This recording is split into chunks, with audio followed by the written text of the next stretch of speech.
Bienvenue dans votre émission à l'école des saints sur une RCF. Jean-Luc Mouns au micro. Aujourd'hui, je vais vous présenter un couple saint que l'Église universelle fête le 12 juillet, date anniversaire de leur mariage. Il s'agit de Saint Louis et Zélie Martin, les parents de Sainte Thérèse de Lisieux, canonisés par le pape François le 18 octobre 2015. Louis et Zélie sont le premier couple canonisé comme couple dans l'histoire de l'Église moderne. Lors de la béatification de Louis et Zélie à Lisieux le 19 octobre 2008, le cardinal José Saraiva Martins, qui était à l'époque préfet de la Congrégation pour les causes des saints, a souligné l'importance de cet événement pour toute l'Église. Il s'agit de manifester la beauté du sacrement de mariage comme vocation à la sainteté. Je ne résiste pas à l'envie de vous lire ce petit passage du cardinal. Parmi les vocations auxquelles les hommes sont appelés par la Providence, a-t-il expliqué, le mariage est l'une des plus nobles et des plus élevées. Louis et Zélie ont compris qu'ils pouvaient se sanctifier non pas malgré le mariage, mais à travers, dans et par le mariage, et que leurs épousailles devaient être considérées comme le point de départ d'une montée à deux. Aujourd'hui, l'Église reconnaît dans ce couple la sainteté éminente de l'institution de l'amour conjugal telle que l'a conçue le Créateur lui-même. Fin de citation.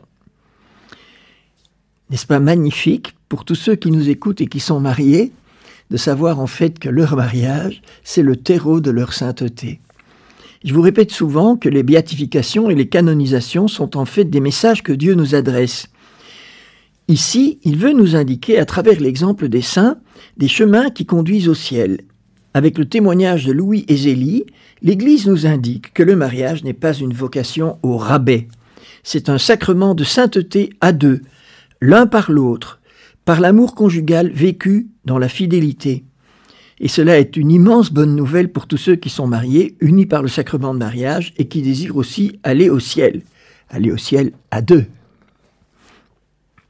Je vais donc vous parler aujourd'hui de ce couple saint et je dédie cette émission à mon amie Hélène Mongin, qui est l'auteur d'un très beau petit livre intitulé « Louis et Zélie Martin, les saints de l'ordinaire » aux éditions de l'Emmanuel.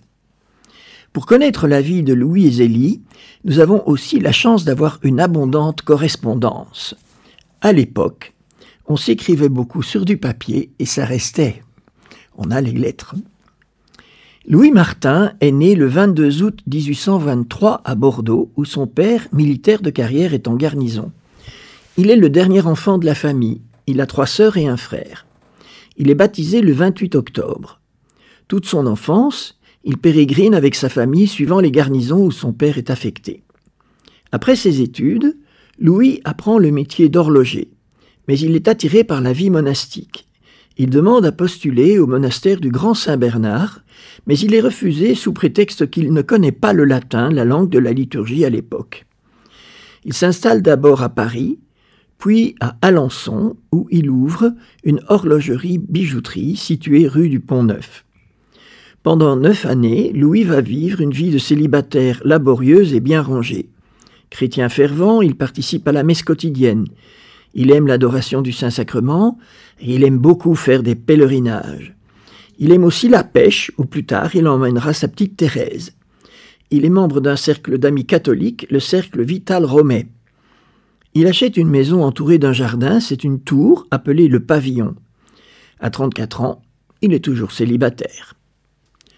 À Zélie Marie Guérin, Zélie pour les membres de sa famille et aussi aujourd'hui dans l'Église universelle, Azélie Marie Guérin est née le 23 décembre 1831 à Gandelin, un village de l'Orne. Son père Isidore Guérin est un ancien soldat qui est devenu gendarme. Zélie a une sœur aînée, Marie-Louise, qui va devenir visitandine et un frère cadet, Isidore, qui sera pharmacien à Lisieux. La famille Guérin s'installe à Alençon en 1844. Zélie est une jeune fille intelligente, mais elle n'est pas heureuse dans sa famille. Elle confie plus tard « Mon enfance, ma jeunesse ont été tristes comme un linceul ». Elle est pieuse et envisage la vie religieuse comme sa sœur Marie-Louise, qui est devenue visitandine au Mans, sous le nom de sœur Marie d'Osité. Zélie se présente à l'Hôtel-Dieu d'Alençon, mais la supérieure ne pense pas qu'elle a une vocation religieuse. Notez ce point que je trouve assez intéressant. Tant Louis que Zélie ont voulu la vie religieuse, et pour l'un et l'autre, les supérieurs ont discerné que ce n'était pas leur appel. Heureux discernement qui nous a valu un couple saint et la plus grande sainte des temps modernes.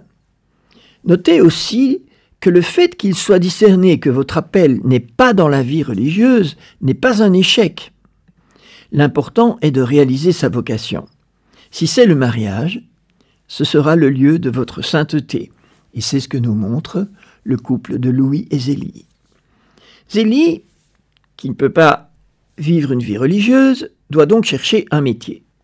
Elle choisit de devenir dentelière et s'initie au fameux point d'Alençon qui a rendu la ville célèbre. Très vite, elle excelle dans la fabrication des dentelles. En 1853, elle ouvre une boutique de vente de dentelles. Elle fait aussi travailler des dentelières et elle est très occupée par la gestion de son négoce. Dans les deux familles, Martin et Guérin, on s'inquiète de voir que nos héros sont toujours célibataires. Mais le Seigneur veille. Un jour, en 1858, Zélie croise Louis par hasard sur un pont. Elle remarque cet homme qui a une belle stature, mais surtout elle entend une voix intérieure qui dit « C'est celui-là que j'ai préparé pour toi. » Magnifique! Ah, si les rencontres entre futurs époux étaient toujours aussi limpides, nous aurions moins de problèmes à nous décider. Or, comme le Seigneur fait bien les choses, la maman de Louis a découvert Zélie dans un cours de dentelle et elle l'apprécie. Elle obtient que Louis la rencontre. Les deux jeunes gens tombent amoureux et le mariage est célébré dans la basilique Notre-Dame d'Alençon le 12 juillet, qui sera donc le jour choisi par l'Église pour célébrer leur fête liturgique. Lorsque Zélie se marie, elle ignore tout de la sexualité. C'est assez courant à l'époque. Il incombe à Louis de lui expliquer, entre guillemets, les choses de la vie, comme on disait pudiquement à l'époque. Par délicatesse, mais aussi animé par un grand désir de sainteté, Louis propose à Zélie de vivre comme frère et sœur. Au bout de 10 mois, un confesseur avisé les invite à vivre une vie de couple normale. Vraiment, il était avisé, ce confesseur, parce que sinon, nous n'aurions pas eu la petite Thérèse, plus grande sainte des temps modernes. À partir de ce moment-là, les grossesses vont se suivre. Louis et Zélie auront 9 enfants, dont 5 seulement survivront. Marie, en 1860, Pauline, en 1861, Léonie, en 1863, Céline, en 1869, et Thérèse, en 1873. Ils perdront aussi 4 enfants en bas âge, mais ces enfants seront toujours présents dans la vie de la famille comme les petits anges du ciel. Hélène, elle est née en 1864 et morte à l'âge de 5 ans. Joseph, en 1866, Joseph Baptiste Joseph en 1867 et une première Thérèse en 1870. Le couple Martin est très uni. Louis et Zélie sont unis par une amitié solide, beaucoup de tendresse et d'affection. Zélie confie dans une lettre à propos de son mari « Je suis toujours très heureuse avec lui, il me rend la vie bien douce. C'est un saint homme que mon mari, j'en désire un pareil pour toutes les femmes. » Elle l'appelle toujours « mon bon Louis ». Lorsqu'ils sont séparés, par exemple pour un voyage d'affaires, Zélie confie son désarroi. Elle se sent comme un poisson hors de l'eau. Elle suit son mari en imagination dans ses déplacements. Je vous propose maintenant d'écouter un chant qui met en valeur l'amour humain et l'amour pour Dieu. Il est extrait du Cantique des Cantiques. C'est Natacha Saint-Pierre et Glorious qui l'interprètent. Vous êtes toujours à l'écoute de votre émission à l'École des Saints et nous parlons de Saint Louis et Zélie Martin, les parents de Sainte Thérèse de Lisieux. Je terminais la première partie de cette émission en vous disant que Zélie est très amoureuse de son mari. Ce dernier lui rend bien cet amour. « Cher ami, je ne pourrai arriver à Alençon que lundi. Le temps me paraît long sans toi. Il me tarde près de toi. Il signe ton mari et vrai ami qui t'aime pour la vie. » En même temps, il peut y avoir des frictions entre eux, comme dans tous les couples. mais cela ne diminue pas leur amour. Il y a une anecdote savoureuse à ce propos. Un jour, le ton monte dans le couple et la petite Pauline de 7 ans s'approche de sa maman et lui dit « Maman, est-ce que c'est cela, un mauvais ménage ?» Et Zélie éclate de rire, et Louis aussi. La dispute est finie, du coup, évidemment. Et cette anecdote devient la source d'une plaisanterie familiale.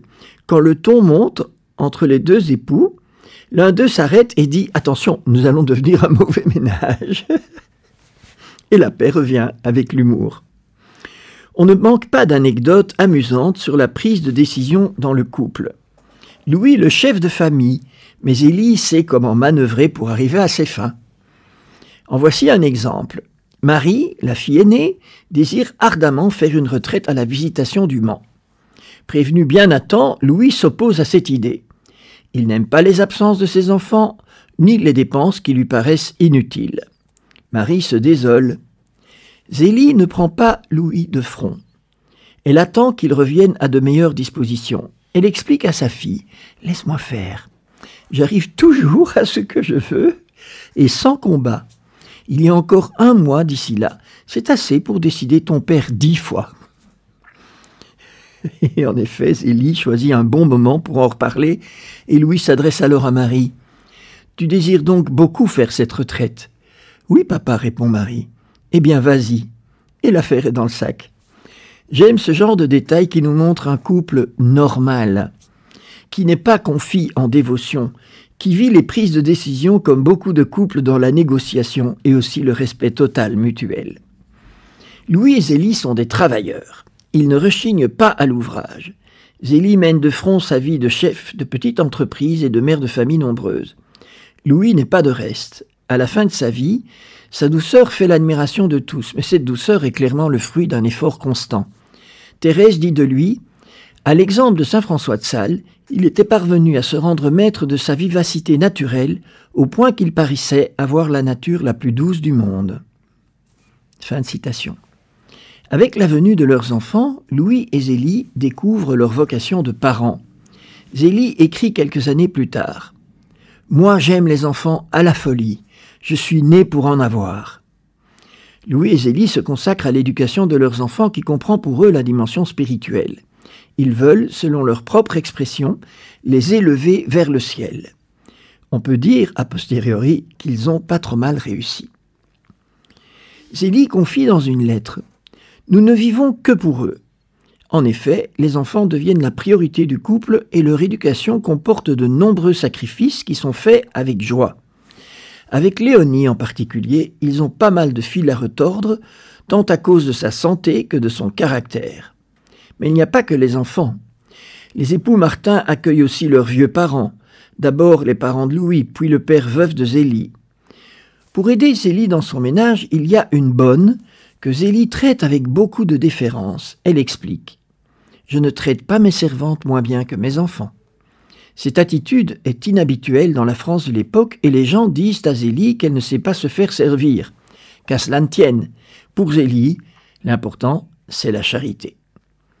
Zélie donne à ses enfants ce qu'elle n'a pas reçu dans sa propre enfance, un amour plein de tendresse qui n'hésite jamais à s'exprimer. Les enfants Martin se savent aimer. Louis entoure aussi les enfants d'affection. Il n'a pas son pareil pour raconter des histoires, pour leur chanter avec sa belle voix de ténor les vieilles chansons françaises et pour les faire rire avec ses imitations.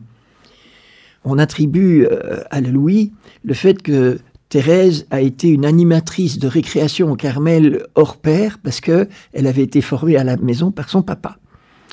Louis et Zélie veillent à l'éducation de leurs filles en s'adaptant avec souplesse au caractère de chacune. Les filles ont témoigné au procès de Thérèse à propos de l'éducation qu'elles avaient reçue. Je cite « Nous n'étions pas gâtés. Notre mère veillait avec grand soin sur l'âme de ses enfants et la plus petite faute ne restait jamais sans réprimande.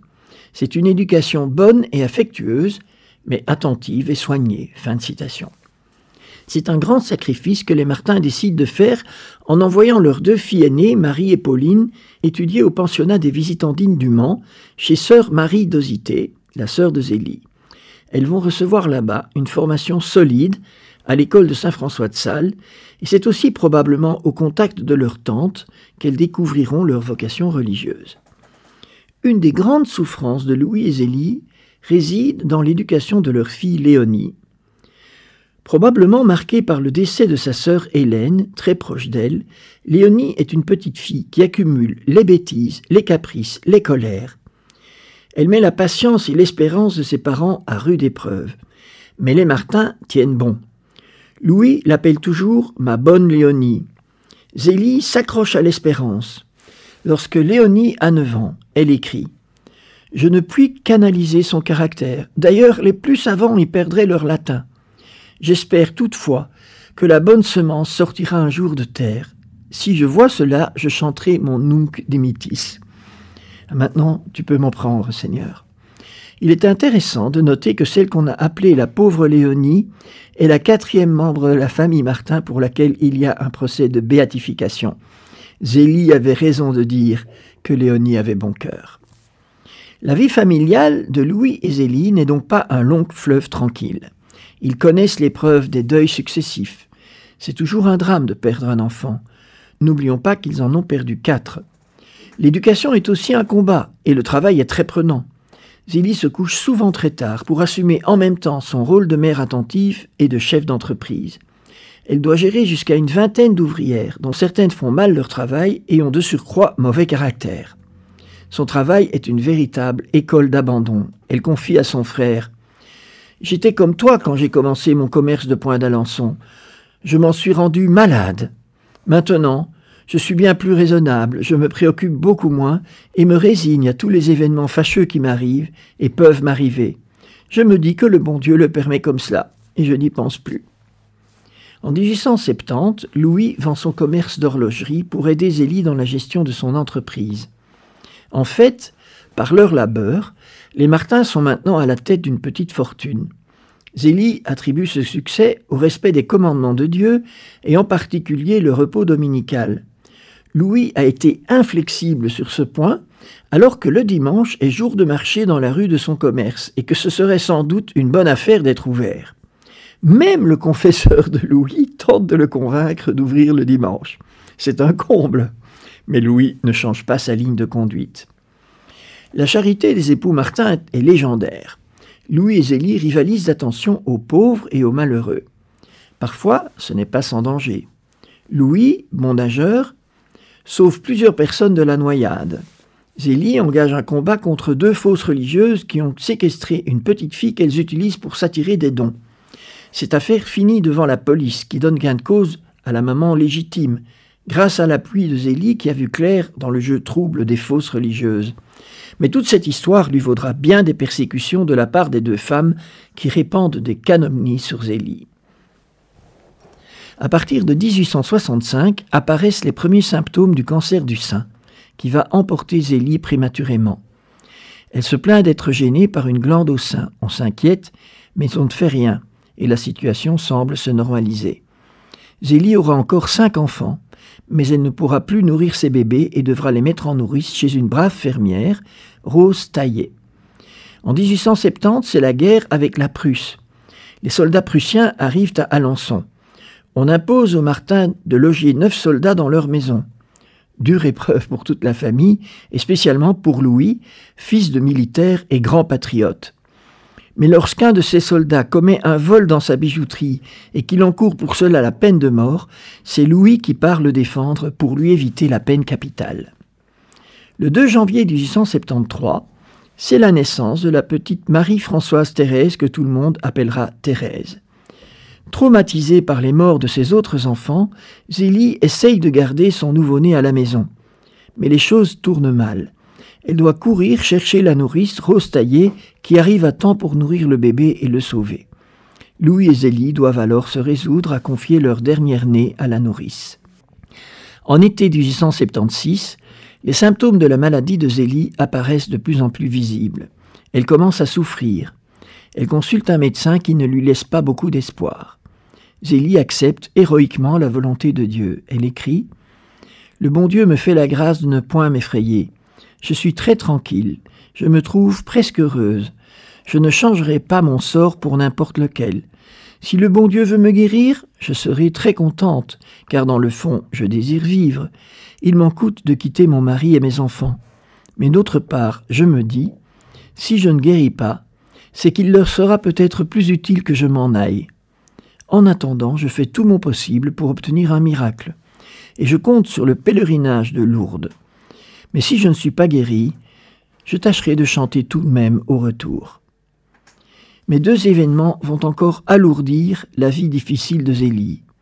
Le premier est la mort de sa sœur bien-aimée, sœur Marie d'Osité, le 24 février 1877.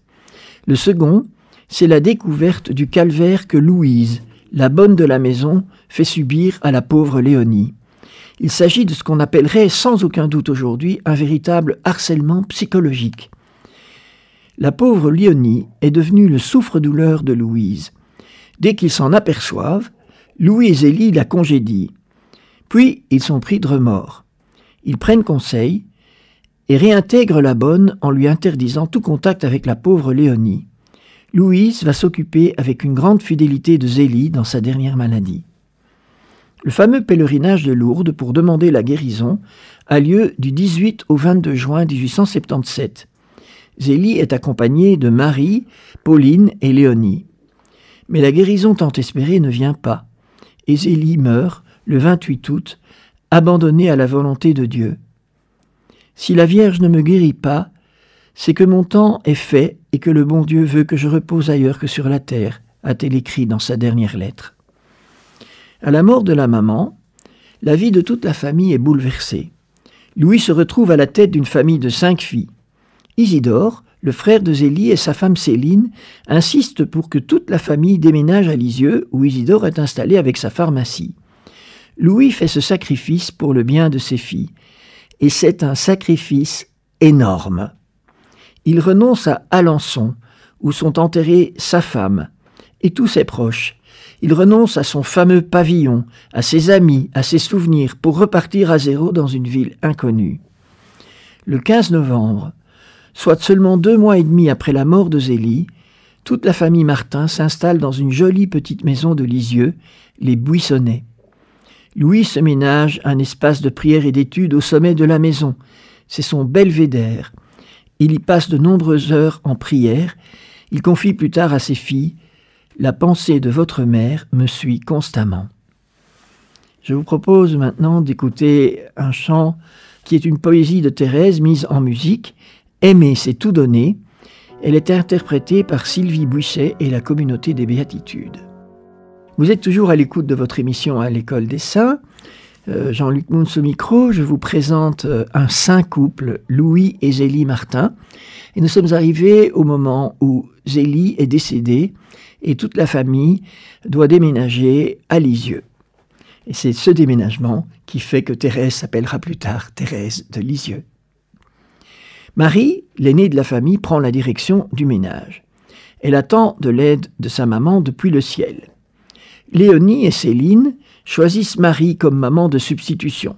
Thérèse, de son côté, choisit Pauline. Marie prend aussi en main l'éducation de Léonie, qui change. Elle attribue ces changements à l'intercession de la maman. « Je suis sûre que c'est notre chère maman qui nous obtient cette grâce, dit-elle, et je suis persuadée que notre Léonie nous donnera un jour de la consolation. » Parole prophétique, puisque aujourd'hui un procès de canonisation a été lancé pour celle qu'on appelait toujours la pauvre Léonie. Louis fait l'admiration de ses enfants, qui le considèrent comme un saint. Thérèse dit par exemple de sa prière « Je n'avais qu'à le regarder pour voir comment priaient les saints. » Céline, de son côté, renchérit. « Son cœur était d'une tendresse exceptionnelle à notre égard. Il ne vivait que pour nous.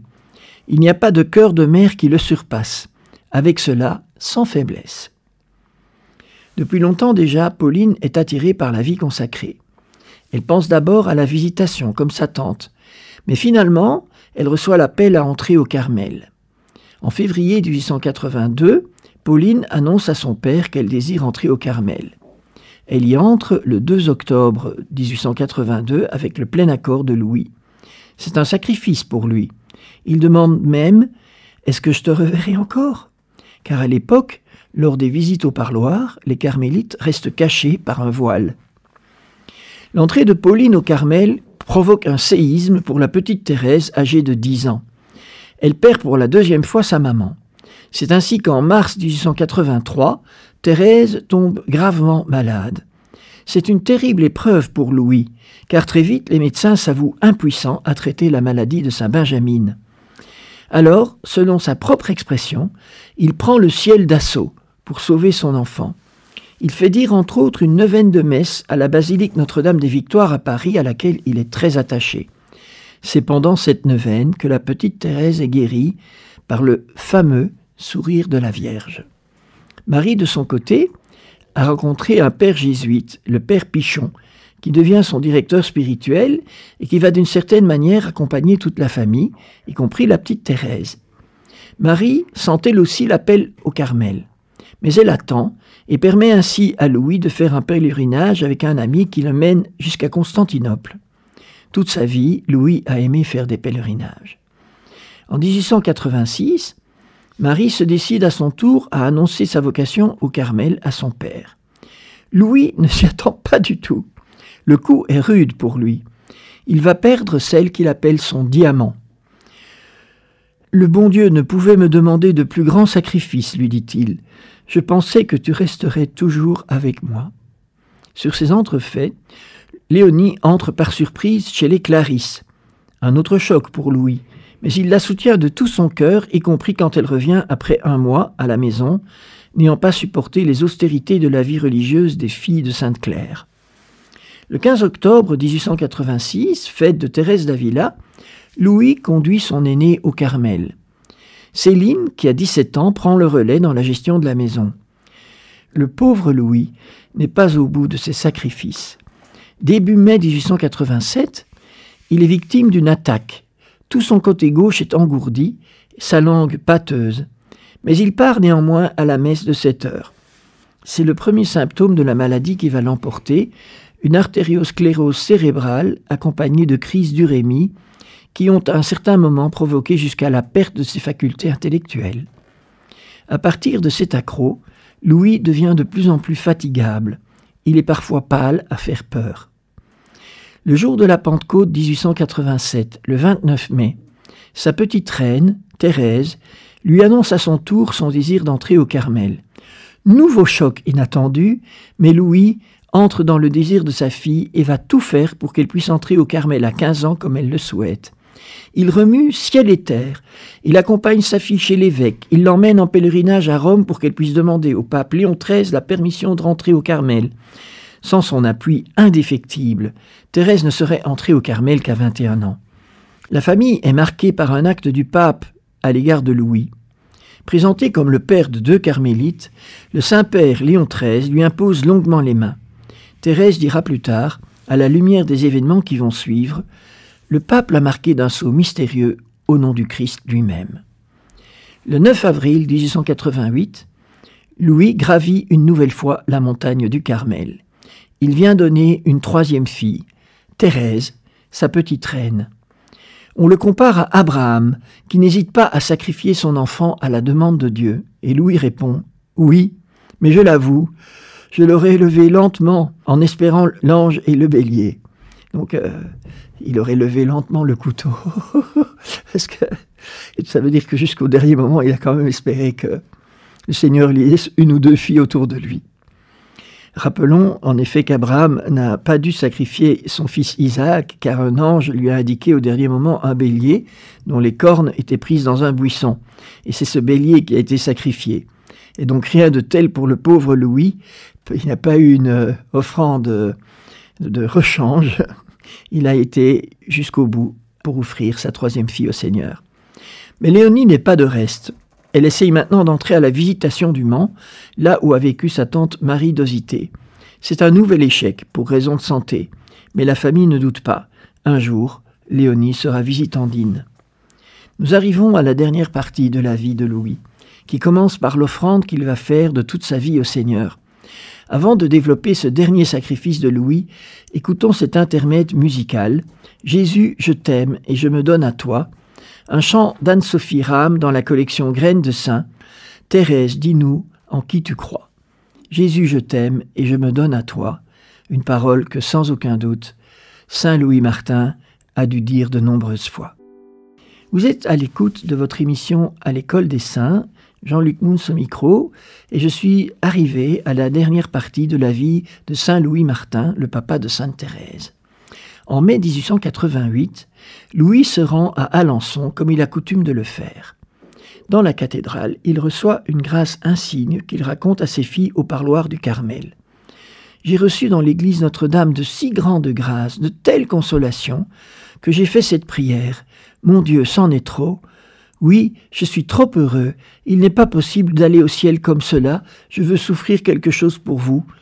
Et je me suis offert. À son retour à Lisieux, il entend le curé de la cathédrale faire un appel pour une souscription afin de construire un nouveau maître-autel pour la cathédrale. Le coût est de 10 000 francs, ce qui est le prix de la dot d'une fille Martin. Louis va donner cet argent au curé en lui demandant de tenir le donateur secret. L'oncle Isidore trouve ce don excessif. Thérèse lui répond « Après nous avoir toutes données au bon Dieu, il est bien naturel qu'il offre un autel pour nous immoler et s'immoler lui-même. » À partir de ce moment, comme si Dieu l'avait pris au mot, la santé de Louis se dégrade rapidement. Malaise, troubles urinaires, perte de mémoire, crise d'hallucination. Une brève accalmie permet à Louis de conduire sa petite Thérèse à l'hôtel pour sa prise d'habit. Un mois plus tard, le 12 février, une crise plus grave éclate. Louis croit que la révolution est aux portes de la ville de Lisieux et il se saisit de son pistolet pour aller défendre ses filles carmélites. Céline et Léonie essayent en vain de le raisonner. L'oncle Isidore est appelé. Il comprend qu'il n'y a qu'une solution. Faire interner Louis dans un asile psychiatrique, le Bon Sauveur de Caen. C'est l'humiliation pour lui et pour sa famille. Thérèse, avec les yeux de la foi, ose écrire à Céline qui se donne sans compter pour son père. « Ah, petite sœur chérie, loin de me plaindre à Jésus de la croix qu'il nous envoie, je ne puis comprendre l'amour infini qu'il a porté à nous traiter ainsi. Il faut que notre Père chéri soit bien aimé de Jésus pour avoir ainsi à souffrir. Mais ne trouves-tu pas que le malheur qui le frappe est tout à fait le complément de sa belle vie ?» Voyez comment une sainte reçoit cette épreuve extrêmement pénible de la maladie de son papa. Elle y voit la main de Dieu pour en faire un saint. Et c'est ce qui est arrivé. Louis va passer 3 années dans l'asile du Bon Sauveur. Il a des moments de lucidité. La sœur qui s'occupe de lui l'invite à être apôtre auprès des autres malades. « C'est vrai, dit Louis, mais j'aimerais mieux être apôtre ailleurs qu'ici. Enfin, puisque c'est la volonté de Dieu, je crois que c'est pour abattre mon orgueil. » Et au médecin, il se confie « J'avais toujours été habitué à commander et je me vois réduit à obéir. C'est dur. Mais je sais pourquoi le bon Dieu m'a donné cette épreuve. Je n'avais pas eu d'humiliation dans ma vie, il m'en fallait une. » Pendant ces périodes de lucidité, Louis fréquente la chapelle de l'asile, va à la messe et communie autant que possible. Le 10 mai 1892, les médecins acceptent que Louis sorte de l'asile.